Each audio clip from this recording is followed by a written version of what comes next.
Have you ever traveled abroad? If yes, what country was it? Yes, I have.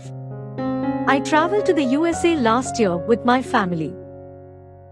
Where is that country located?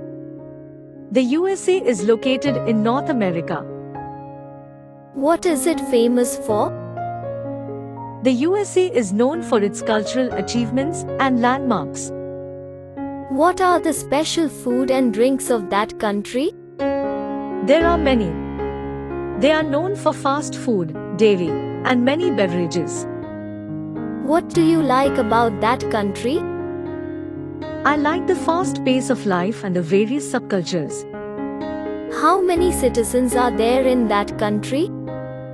The current population of the United States of America was over 324 million in 2016, which accounts for 4.3% of the total world population.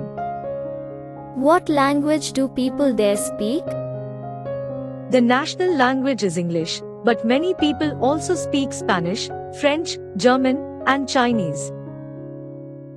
Do you want to go back there again?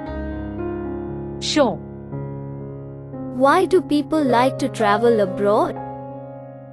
They just want to discover new places, learn new cultures, and maybe speak new languages.